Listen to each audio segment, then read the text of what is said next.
Voilà, on retrouve la cancha de Biarritz Place Berry. Superbe mur à gauche, l'un des plus beaux, n'ayons pas peur des mots, au monde, avec ces 3 galeries de chêne.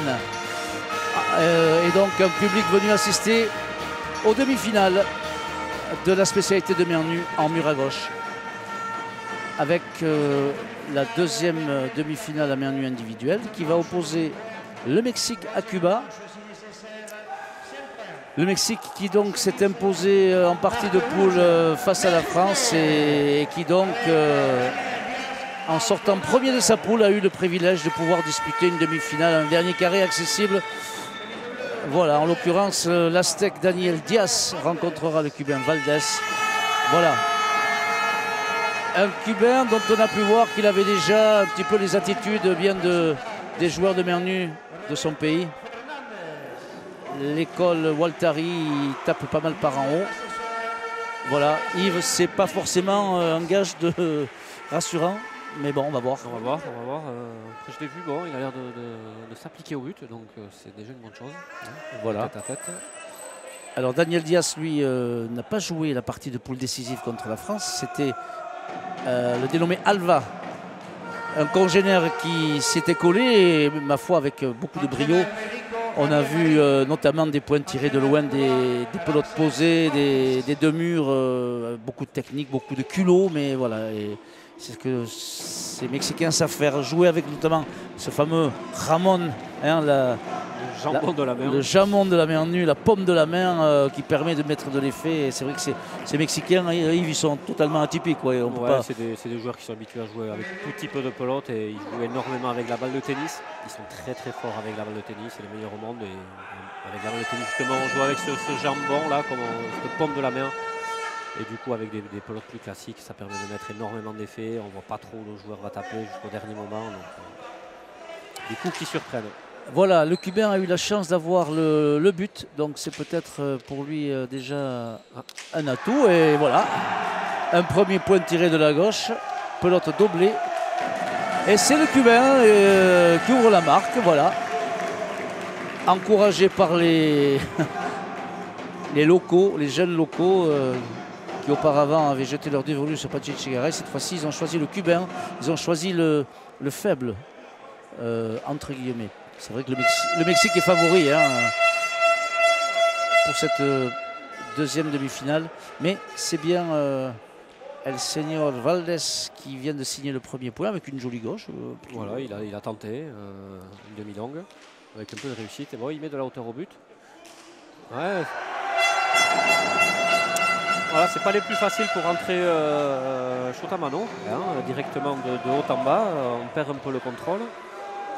Bon, voilà, avec un bon but, on ne sait jamais en tête à tête. Hein. Voilà, alors il défend crânement sa chance, le Cubain. Il faut avouer que s'il battait le Mexique en demi-finale, ce serait une sacrée révolution, sans jeu de mots de mauvaise qualité. Mais c'est vrai que le Mexicain voilà, ne rentre pas de la meilleure façon dans sa partie. Il est mené 2-0, mais comme on l'a répété tout à l'heure, la loi des séries dans cette très exigeante un peu plus bas. Spécialité fait un peu que... plus court.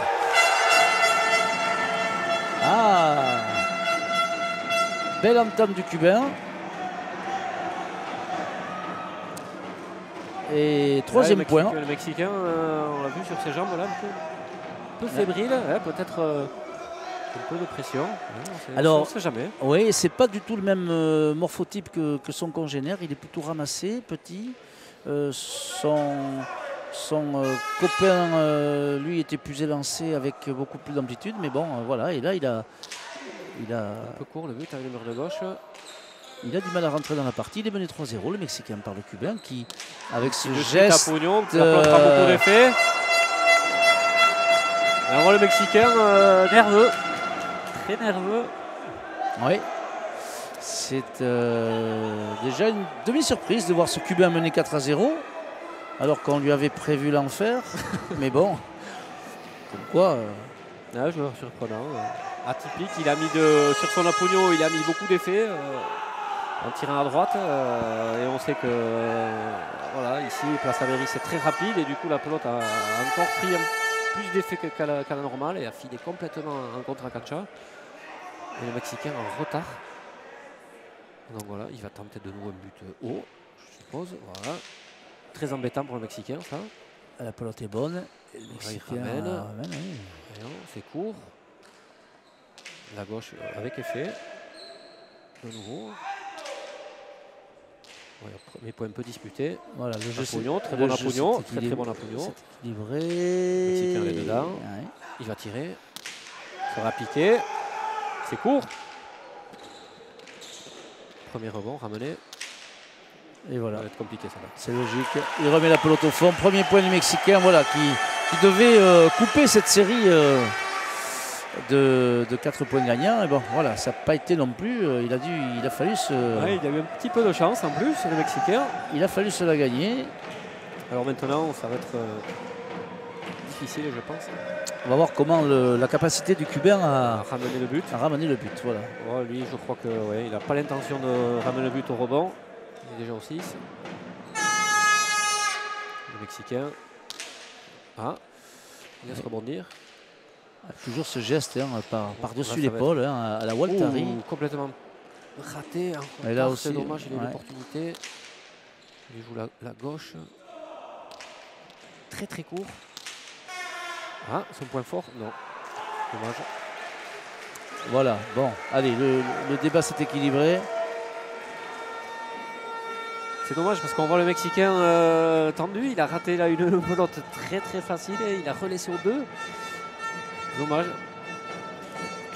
Il a la possibilité de reprendre le mur, mais il n'a pas fait.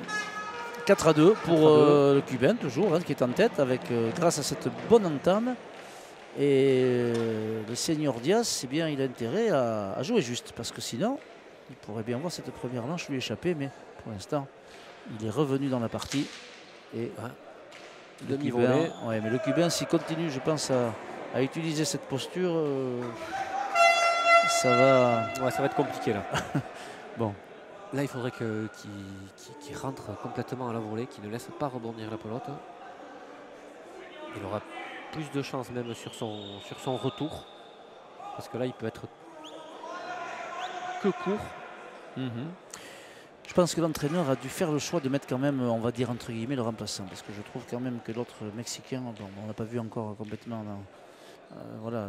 C'est encore le début. Oui, mais bon, il me semble que voilà, c'est ce qu'il doit faire. Bon. Ouais, celui d'hier était beaucoup plus. Mais bon, là, ça suffit. Égaliser à 4 partout, c'était le but. C'est dommage, le Cubain qui laisse trop tomber cette volée là. Il la prend beaucoup trop basse. En dessous de l'épaule. Après, c'est compliqué de la relever. Mais bon, l'intention. Elle est bonne, c'est celle-là. Je crois qu'il faut qu'il continue là, s'il veut avoir des chances. Alors ces jeunes Cubains, on ne les connaît pas trop, on ne sait pas trop. Bon, on connaît le site où ils s'entraînent à La Havane. Voilà, c'est mieux, elle est dedans. Elle n'est pas dedans. Et 5e point pour le Mexicain, 5-4. Donc je disais que ces Cubains s'entraînent à La Havane dans ce trinquet qui avait été réalisé pour la Coupe du Monde de 2005, si mes souvenirs sont bons.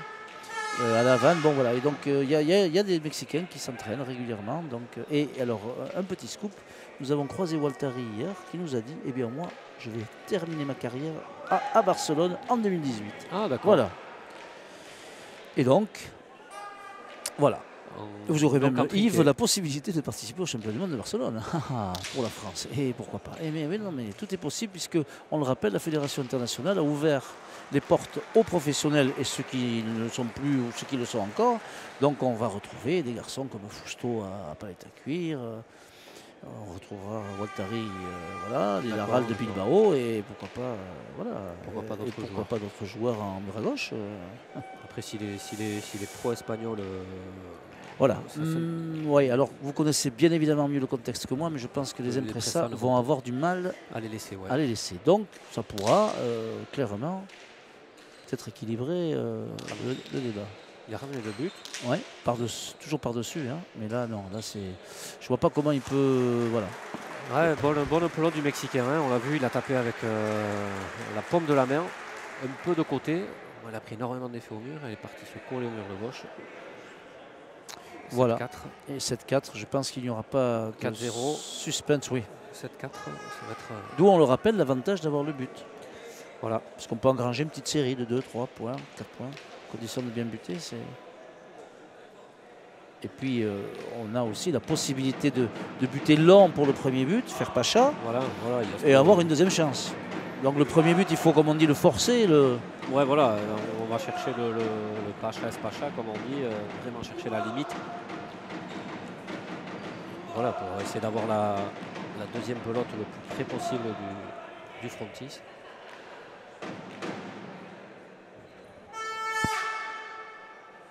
Voilà, tant que... Il bute bien. Hein, ouais, il bute bien, il bute loin.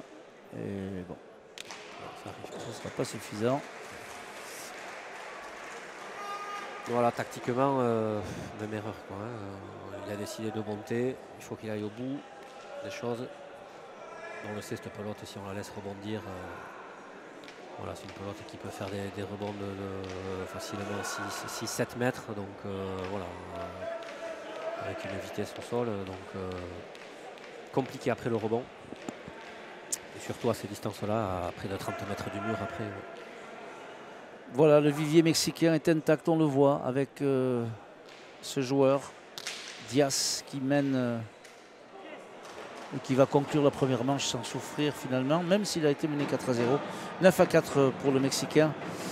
Et ce Cubain qui n'a pas la panoplie pour résister, hein, on ne le voit jamais taper par-dessous. Je ne sais pas comment on peut exister. Voilà, en mur à gauche, c'est vrai que le geste idéal, c'est d'en dessous. Même si on le sait, les volées sont importantes. Mais... Bien, il a ramené le but. Il va en profiter. Beaucoup d'effets encore à sa pelote, le Mexicain. Encore, il a surpris. Ouais, il a tiré de mur pas très bien, mais enfin, la pelote revient. Et là, il va l'avoir encore, ça va. Bien, avance. Bien. Ah, elle est partie s'écraser. Bonne volée, elle est partie s'écraser au mur de gauche. Le Mexicain, il n'a pas eu la place de mettre la main. Tempo demandé, et c'est vrai qu'avec cette gestuelle, si la pelote est tapée suffisamment adroitement au mur de gauche tendu, c'est pas facile à ramener, la preuve. Ouais, parce qu'après, comme elle est tapée de haut en bas, quand elle touche le mur de gauche, elle fait la même chose, elle pique vers le sol. Donc il faut aller se placer très très bas, des pelotes très difficiles à sortir. Bon, il reprend le but. Voilà, le Cubain qui a l'opportunité, peut-être, pourquoi pas, de faire un petit peu douter encore le Mexicain. 5e point, 5-9. Bon. Je crois que c'est déjà bien. Hein, ouais, il était en partie de classement, on l'a vu plus ou moins, oui, se débrouiller. Bon, face à une adversité bien moindre, hein, l'Argentine notamment. Bon, c'était une poule, en fait, bon, il y avait une poule qui était, on va dire, hybride. Hein, voilà. Je regarde mes petites notes. Oui, il avait l'Espagne. Bon, contre l'Espagne, Cuba n'a pas existé, mais contre l'Argentine, bon, effectivement, les Cubains ont pu se rassurer un petit peu. Voilà. Au but, le Cubain Valdés pour essayer de marquer un 6e point. Ah, il bute bien. Ça va venir il n'est mourir. pas monté. Le Mexicain il ramène avec de l'effet, attention. Ça va au mur de gauche, voilà. Encore avec le jambon, hein, on le voit au mur. On voit. Ah. Qu'est-ce qui s'est passé? Est-ce qu'il aurait glissé? Non. Non, il a touché un petit peu le pied du Cubain. Ah d'accord, ils se sont... Ouais, il se fait un petit peu toucher sur l'appui et du coup le Mexicain a perdu l'équilibre. Il a quand même joué cette pelote. Donc je crois que le règlement, c'est pour tout le monde pareil. Dès qu'on touche la pelote avec la main, il n'y a pas de points à refaire. Bon, bien voilà. 6-9. 6-9. Ça donne un très bon but. Ça donne un peu de corps à cette partie. Renvoi très court. Toujours ce gestuel avec la tête en arrière. Hein, une fois qu'ils ont tapé, ils ont cherché de la hauteur.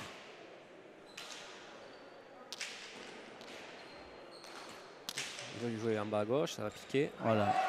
Ah, de la gauche, il est quand même moins timoré que par la droite. C'est-à-dire que par la droite, on n'a jamais vu taper une pelote basse, donc on ne sait pas. Mais par la gauche, bon. Voilà, première manche pour le Mexique. Pour Diaz, 10-6. Voilà, somme toute logique. Hein. Et on va assister donc à la deuxième manche. Alors que nous avons, tiens, notre ami Manos Locas. Qui vient discuter avec le juge. Qui vient discuter avec le juge. Et le juge lui explique que lorsque l'adversaire est touché, il n'y a pas Béris. Les cas peut-être être ailleurs. Donc voilà. Ils viennent très paisiblement lui dire son avis. À la mexicaine, il va essayer un petit peu d'endormir. Mais ce jeune juge espagnol dont on fait la connaissance n'est pas à l'air aguerri, pas disposé à se laisser. Non, il lui fait front. Voilà. Voilà, Manos Locas qui a fait les beaux jours aussi du Mexique en son temps et qui est devenu entraîneur. Voilà, cette fédération mexicaine secouée par quelques remous et qui maintenant évolue sous un autre nom. Elle s'appelle la Fédération Mexicana de Pelota Basca y Fronton. Ils ont rajouté Pelota Basque avec une nouvelle direction.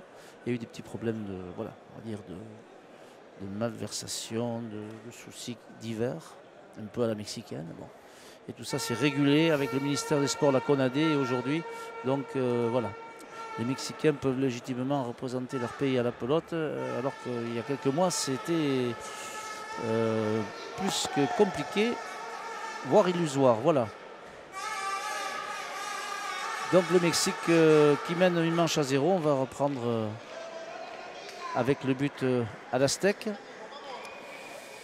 C'est des Mexicains qu'on aime voir jouer, plaisant. Ils ne laissent pas indifférents, ils ont toujours cette fraîcheur, cette grinta qui fait que bon, on ne peut pas rester indifférent. Bon but tendu. Je pense que la deuxième manche va être difficile pour notre ami latino. Ouais, il a quelques lacunes au niveau de la gauche. Oui. Il ne se place pas comme il faudrait. Pas rentrer trop dans les... Et c'est dommage parce que ces Cubains ont des qualités athlétiques, physiques indéniables et ça fait également, voilà, le grand programme de rénovation de la Fédération internationale passera aussi par ces pays, l'Argentine, Cuba, l'Uruguay qui à main nue ont quelques potentialités qu'il faut développer et pour cela il faut mettre des formateurs qui forment eux-mêmes des formateurs, voilà, pour que sur place eh bien, on redémarre quasiment à 0. C'est-à-dire que d'ici les 2 prochains championnats du monde, il n'y aura pas de révolution ni de nouveaux joueurs à l'horizon, mais pourquoi pas, dans les temps futurs, pour les prochains mondiaux espoirs, eh bien, on trouvera peut-être des jeunes qui auront appris avec de la technique. Voilà. Bon, le Mexicain, lui, bute et voilà, il va je pense, tranquillement se diriger vers une victoire finale. Un bon but, très bon but.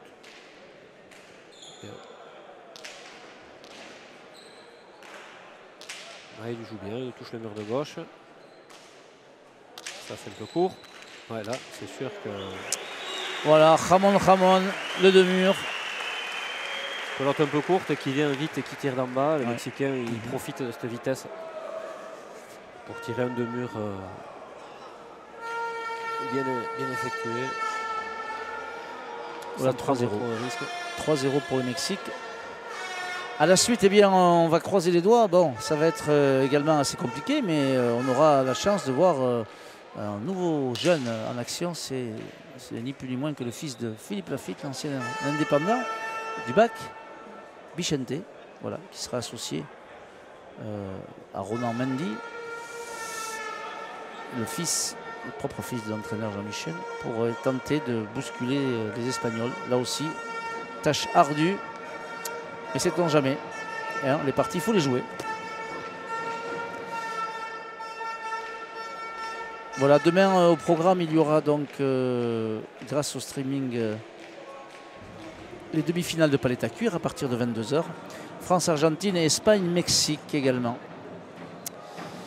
Où là, il y aura plus d'incertitudes, non seulement pour les Français, mais aussi les Espagnols présumés favoris, parce que l'Argentine et le Mexique vont vendre chèrement leur peau. Revenons à la mer nue. C'est pas mal. Hein, le Cubain qui, avec cette pelote de bas en haut, là, tendue, est empoisonnant parfois. Rentrer juste à mano. Voilà. Il est fait encore. Bien empalé. Voyons qu'est-ce qu'il va faire. L'opportunité. Attention. Là, il a lâché un petit peu. Première pelote qui tape d'en bas. Ça fait plaisir, donc il peut le faire. Et une deuxième. Ah non. Ah non, oh, bien tapé, c'est dommage. Bien. Ouais, il a mis la vitesse. Ouais, tendu, il a touché le mur de gauche juste au moment opportun. Bon, le Cubain n'aura pas été ridicule. Hein. Il essaye de mettre du jeu en place avec ses moyens et sa technique assez particulière. Il marque un premier point. 1-4. Bon. Rappelons qu'il a perdu 10-6 la première manche, ce qui est tout à fait honorable. Et parmi les invités de la soirée, des personnes que vous connaissez bien, Fernando Goni, Martinez et Rojo, qui lancé le Douro, voilà, qui sont venus voir un petit peu l'ambiance de Place Avéry. Voilà, et la jeunesse montante. Voilà le Cubain qui lui fait un cadeau. Ouais. On n'est pas loin de Noël, mais là, c'était pas le moment. Ouais, il n'avait pas besoin de ça, le Mexicain. Voilà, 5-1. Bon. L'idée était bonne. L'idée était bonne, oui, buté haut, mais cette fois-ci, il a touché le pelote au-dessus du mur, de la bande du mur de gauche. 5-1 et un tempo. Ouais, demandé, je pense, par le Cubain. Voilà, on va essayer de trouver les ultimes solutions pour contrecarrer. Ça semble compliqué. Oui.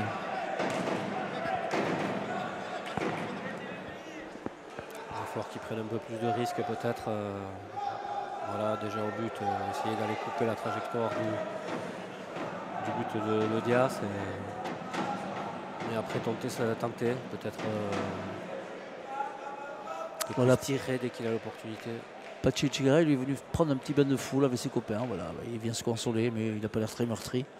C'est déjà très bien pour lui d'être arrivé à ce niveau. Puis il reste à la 3e place à jouer contre justement ce Cubain ou un copain à lui.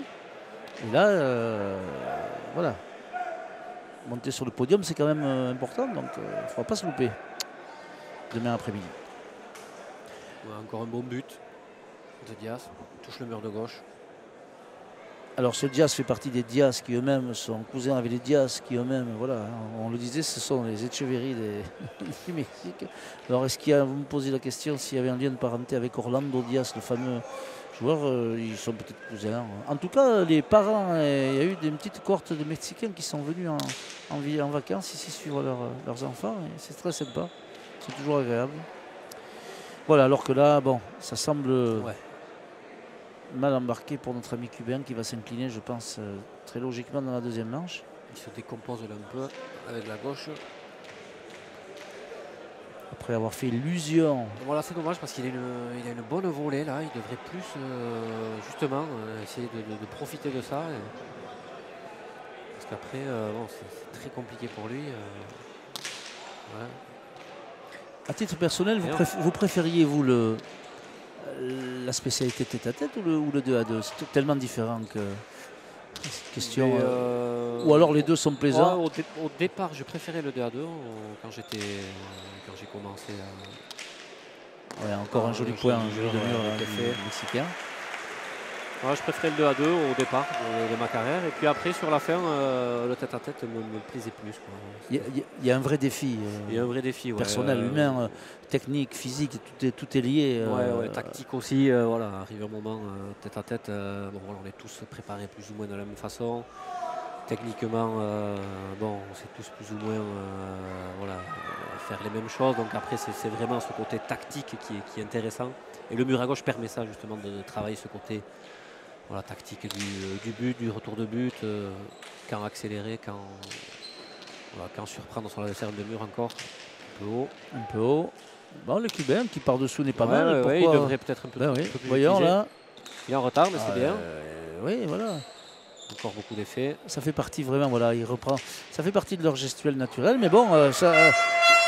Voilà, de temps en temps, tapez-nous de plomb en bas et. Oui, parce qu'elle vient vite, taper de haut en bas, elle prend de la vitesse, elle s'écrase pour peu qu'elle touche le mur de gauche, c'est pas évident, il faut mettre la main, mais bon après. Et puis après vraiment garder son coup là d'Apugno, vraiment quand il a la belle pelote pour justement terminer le point. Eh bien ça fait 8-2, il n'aura pas été ridicule le Cubain, voilà, il a encore peut-être quelques points à marquer. L'emporter. Il va nous faire deux jolis points je pense. Ah oui. Ouais, bon. je le sens, ouais. Très bien, écoutez, Je pense qu'il le mérite en plus. Oui, il se bat et il est combatif. Ouais, Oui. ouais. Un bon but. Il faudrait même qu'il monte à la volée là, au retour de but. Il a mis très loin, très court. Alors là, par-dessus. Oui, on par-dessous. S'il va... Ah, ouais, il a osé. Ouais. Encore beaucoup d'effets, les Mexicains. Ouais, joli point. Elle n'est pas vilaine cette gauche. Voilà, c'est bien ça, pour lui, c'est bien. Et il est pas. Il lui manque pas grand-chose à ce Cubain. Un petit peu plus de ténacité, un peu plus de longueur, un peu plus de. Puis essayer de, voilà, de ne pas de façon obligatoire utiliser ce coup par-dessus. C'est dommage. Il a vraiment des qualités, il est athlétique. Très tactiquement, à des moments, voilà, surtout quand il faut ramener le but. Voilà, c'est là où il ne faut pas se tromper, quoi. Eh bien, il marque un 3e point. Et il est bien mérité, celui-là. Il l'a bien mené.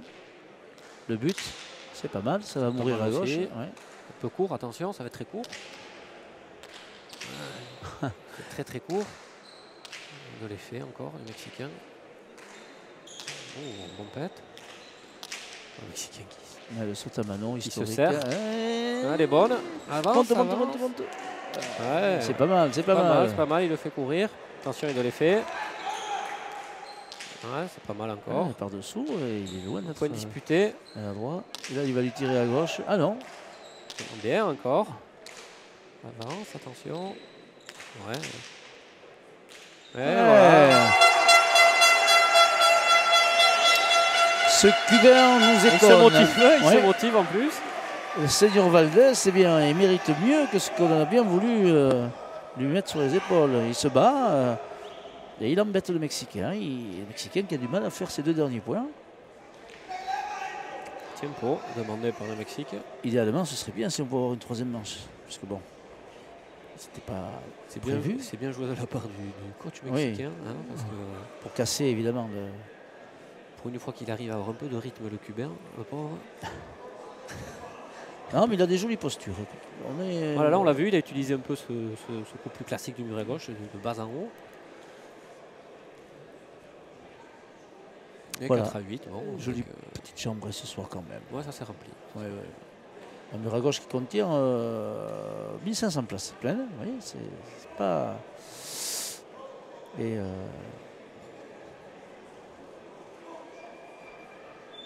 qui a accueilli les champions du monde en 58, en 70, en 88. Voilà. Il y a eu du yokoberi, il y a eu des concerts, il y a eu de la boxe, il y a tout eu dans ce mur à gauche, qui était un petit peu un endroit très polyvalent, construit par la famille Boutino en 1931. Voilà, un bel endroit, esthétique. Ouais, le Cubain. Allez, le Cubain qui va essayer de... C'est pas mal, tant que le Mexicain ramène au rebond. La deuxième, elle est courte toujours. Douter ce Mexicain. Ah, c'est bien serré à gauche. C'est pas mal. Il a mis beaucoup d'effets. Attention, elle est bonne. Elle est bonne, elle est bonne. Ah, il joue au milieu. Attention, c'est pas mal. Voilà, par en dessous. Ça lui permet de souffler à lui aussi un petit peu. Voilà, bien tapé, bien tapé. Dès qu'il joue le mur de gauche, il embête le Mexicain. On le voit. Qui patiente quand même, hein, qui remet. Là, il sait qu'il est en difficulté. Et c'est Cubain qui... Ah, c'est dommage, il a lâché. Il a repris encore. Il a repris son... Voilà, sa posture. Sa posture initiale, là. Et il s'est loupé. Sa pelote lui a échappé. Et là, eh bien, il se sent plus en confiance. Je pense que c'est... cette posture-là, mais... Oui. Alors qu'il a montré que par-dessous, il pouvait aussi faire du jeu. Et le Mexicain qui va servir, qui va buter pour la manche et la partie. Puisque rappelons qu'il a remporté la première manche par 10-6. Qu'est-ce que vous pensez, Yves, de ces manches? Parce que vous avez toujours joué en 22. En 22. Eh bien, je ne sais pas trop quoi penser de ces manches, en fait. J'ai jamais joué, donc je ne sais pas la sensation que ça peut avoir. Bon voilà, nous ça a toujours été en 22.